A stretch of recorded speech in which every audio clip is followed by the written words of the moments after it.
ഈ ബസ് പ്രതികാരം വീട്ടിയതാണ്. ഈ സഖാവിനെ മനഃപൂർവ്വം പ്രതികാരം ചെയ്യാൻ വേണ്ടിയിട്ട് തന്നെയാണ് ഈ ബസ് ഇടിച്ച് തെറിപ്പിച്ചത് എന്നുള്ളത് ഞങ്ങൾക്ക് സംശയമുണ്ട്.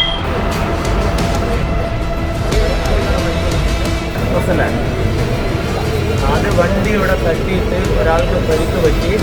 അത് അവിടെ അവർക്ക് വേണ്ടുന്ന ശുശ്രൂഷയോ ആശുപത്രിയിലെത്തിക്കുകയോ ചെയ്യാതെ കൊണ്ടുവന്നിട്ടാണ് നിങ്ങളുടെ ഡ്രൈവറും നിങ്ങളുടെ പരിചയമുള്ളത്.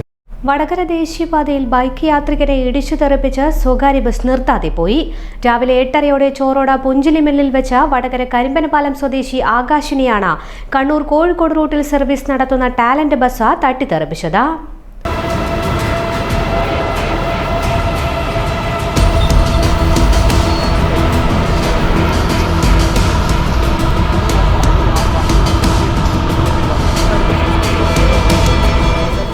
ഇടിയുടെ ആഘാതത്തിൽ ലോറിക്കടിയിലേക്ക് തെറിച്ചു വീണ് ഗുരുതരമായി പരിക്കേറ്റ ആകാശിനെ വടകരയിലെ സ്വകാര്യ ആശുപത്രിയിൽ പ്രവേശിപ്പിച്ചു. ബസ്സിന് പിന്നാലെ എത്തിയ വാഹന യാത്രികരാണ് പരിക്കേറ്റ ആകാശിനെ ആശുപത്രിയിൽ പ്രവേശിപ്പിച്ചത്. രാവിലെ ഡ്യൂട്ടിക്ക് പോകാൻ 8:20 അങ്ങനെയായി. ആ സമയത്ത് ബീരഞ്ചേരി കഴിഞ്ഞ ഉടനെ തന്നെ ആ ബിരിയാണി ഇവിടെ കഴിഞ്ഞ ഉടനെ തന്നെയാണ് ഡയറക്റ്റാണ് ബസ് ഇടിച്ച് ബസ് ഞാനെന്താ വീട്ടിൽ നിന്ന് ഇറങ്ങുക ചെയ്ത് ഹെൽമെറ്റ് വെച്ചതുകൊണ്ട് മാത്രം രക്ഷപ്പെട്ടെ. തിരിച്ചു വരുമ്പോൾ ബേക്കിൽ നിന്ന് വരുന്ന ഒരു ടിപ്പർ ലോറിയുണ്ട്. ആ ലോറിൻ്റെ ടയറിൻ്റെ ഉള്ളിൽ നിന്നാണ് ടിപ്പറുകാരനാണ് എന്നെ എടുത്ത് പുറത്തിറങ്ങുന്നത്. ഈ ബസ്സുകാരൻ എന്താക്കിയെന്ന് വെച്ചാൽ പുറത്തിറങ്ങി നോക്കുക എന്നല്ലാണ്ട് എന്നെ ഒന്ന് പിടിക്കാനോ അല്ലെങ്കിൽ ഹോസ്പിറ്റലിൽ എത്തിക്കാനോ പോലും നിന്നിക്കില്ല. എന്നിട്ട് അവർ ടിപ്പറുകാരാണ് പിന്നെ ഡ്രൈവറാണ് എന്നെ ഹോസ്പിറ്റലിൽ എത്തിച്ചതും ഇതുവരെ ഇവിടെയുള്ള കാര്യങ്ങൾ ആൾക്കാരെല്ലാം വിളിച്ചിട്ട് സാധാ ക്യാഷ്വാലിറ്റി പാർക്കോ ഹോസ്പിറ്റലിൽ ക്യാഷ്വാലിറ്റിയിൽ സാധാ പ്രാഥമിക ചികിത്സ കഴിഞ്ഞിട്ടേ ഉള്ളൂ. ബാക്കി ഞങ്ങൾക്ക് ഇവിടെ കൊണ്ടുപോകണം. സാറിൽ അഡ്മിറ്റ് ആക്കണം. സ്കാനിങ് ഒന്നും ചെയ്തിട്ടില്ല, എല്ലാം ബാക്കിയാ. നിർത്താതെ പോയ ബസ്സിൽ ഡിവൈഎഫ്ഐ പ്രവർത്തകർ വടകര പുതിയ ബസ് സ്റ്റാൻഡിലെത്തി കൊടികെട്ടി തടയുകയുണ്ടായി. വടകര സിഐയുടെ നേതൃത്വത്തിലുള്ള പോലീസ് സ്ഥലത്തെത്തി ബസിന്റെ ഫിറ്റ്നസ് ഉൾപ്പെടെ പരിശോധിച്ച് ഉറപ്പുവരുത്തി കേസെടുക്കണമെന്നും കഴിഞ്ഞ ദിവസം പുതിയ സ്റ്റാൻഡിൽ മിന്നൽ പണിമുടക്ക് നടത്തിയ സ്വകാര്യ ബസ് തടയാൻ നേതൃത്വം നൽകിയ ആളാണ് ആകാശെന്നും ബോധപൂർവം ഇടിച്ചു തെറിപ്പിച്ചതായി സംശയമുണ്ടെന്നും ഡിവൈഎഫ്ഐ നേതാക്കൾ പറഞ്ഞു. വിവരമറിഞ്ഞ CPM നേതാക്കളും സ്ഥലത്തെത്തിയിരുന്നു. ഇന്ന് രാവിലെ ജോലിക്ക് പോകുന്ന ഒരാള്, അതായത് ബൈക്ക് എടുത്ത് ജോലിക്ക് പോകുന്ന ആള് ഏകദേശം പുഞ്ചിരി മില്ലിൽ എത്തിയപ്പോൾ ഈ ബസ് തലശ്ശേരി ഭാഗത്ത് നിന്ന് വടകരയിലേക്ക് വരികയായിരുന്നു. അങ്ങനെ വരുന്ന സമയത്ത് ഇത് വളരെ ഓവർ സ്പീഡുമാണ്. ഈ ബസ് ഓവർ സ്പീഡിൽ വന്നുകൊണ്ട് വേറൊരു വണ്ടീനെ ഓവർടേക്ക് വന്നുകൊണ്ടാണ് ഈ ബൈക്കുകാരനെ ഇടിച്ച് തെറിപ്പിക്കുന്നത്. ഈ ബൈക്കുകാരൻ്റെ വീട്ടുകാരുടെ ഭാഗ്യം കൊണ്ട് മാത്രമാണ് ഈ ബൈക്കുകാരൻ രക്ഷപ്പെട്ടത്. കാരണം ഈ ഇടിച്ച് തെറിപ്പിച്ചിട്ട് ഒരു ലോറിൻ്റെ ടയറിൻ്റെ മുന്നിലാണ് ഇയാൾ വീഴുന്നത്. ആ ലോറിക്കാരൻ്റെ നല്ല ഒരു ഡ്രൈവിങ്ങിൻ്റെ ഒരു കാര്യം കൊണ്ട് മാത്രമാണ് ഇയാൾ ഇന്ന് ജീവനോടെ നിലനിൽക്കുന്നത്. അപ്പോൾ ഈ ബസ് എന്നിട്ട് തട്ടിത്തെറിപ്പിച്ച് നേരെ ഇങ്ങോട്ടേക്ക് വടകര പുതിയ ബസ് സ്റ്റാൻഡിലേക്ക് വരികയാണ് ഉണ്ടായത്. ഈ പരിക്ക് പറ്റിയ ആളെ തിരിഞ്ഞു വെക്കാത്ത തരത്തിലേക്ക് ഈ ബസ് നേരെ ഇങ്ങോട്ടേക്ക് വന്നു.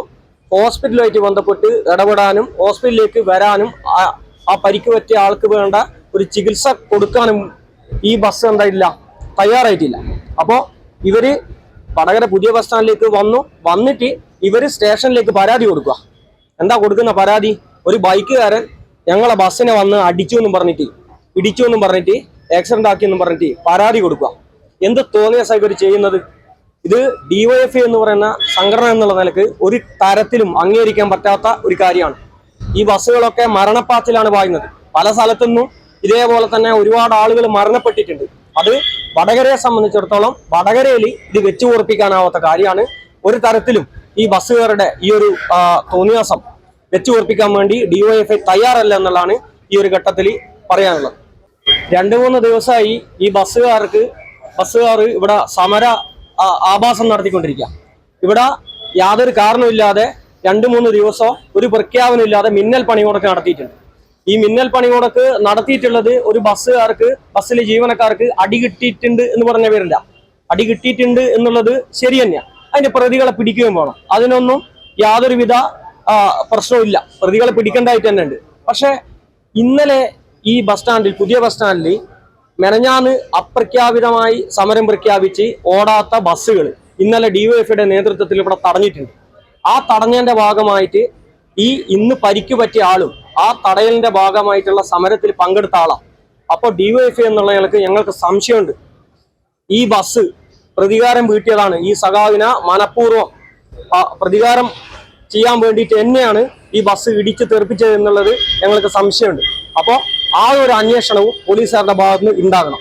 ഇന്നിപ്പോ ഈ ബസ്സുകാരെ ഈ ബസ് ഇവിടെ എടുക്കാൻ വേണ്ടി ആളുകൾ വന്നിട്ടുണ്ട്. പക്ഷേ ഡിവൈഎഫ്ഐയുടെ നേതൃത്വത്തിൽ ഈ ബസ്സിന് എടുക്കണ്ടെന്ന് പറഞ്ഞിട്ടുണ്ട്. ഈ ബസ്സിന് നിങ്ങൾ നോക്കി നോക്ക്, ഈ ബസ്സിൽ ക്യാമറ ഇല്ല, ഈ ബസ്സിന് സ്പീഡ് ഗവർണറോ മറ്റ് നിയന്ത്രണ സംവിധാനങ്ങളോ ഒന്നുമില്ല. 100-120 സ്പീഡ് പോകുന്ന ബസ്സാണിത്. അപ്പോൾ RTO വന്ന് പരിശോധിച്ചു കഴിഞ്ഞാൽ ഈ ബസ്സിന്റെ ഫിറ്റ്നസ് ഉണ്ടോ, ഇനി ഫിറ്റ്നസ് ഉണ്ടോ, ഇതിന്റെ സ്പീഡ് ഗവർണർ എന്തിനാണ് അയച്ചിട്ടത് എന്നുള്ള കൃത്യമായ പരിശോധന കഴിഞ്ഞതിന് ശേഷം മാത്രമാണ് ഈ ബസ്സുകാരെ ഇവിടുന്ന് എടുക്കാൻ വേണ്ടിയിട്ട് ഡിവൈഎഫ്ഐ സമ്മതിക്കൂ എന്നുള്ളതാണ് ഈ ഘട്ടത്തിൽ പറയാനുള്ളത്. ഇതുപോലെ നല്ല സുന്ദരിയായിരിക്കണം. അപ്പോ കല്യാണ പെണ്ണോ? അത് ചിറ്റപ്പന്റെ ഇഷ്ടം. ഇത് മതിയോ? ചിറ്റപ്പ. പാർക്കോ ഗോൾഡൻ ഡയമണ്ട്സ്.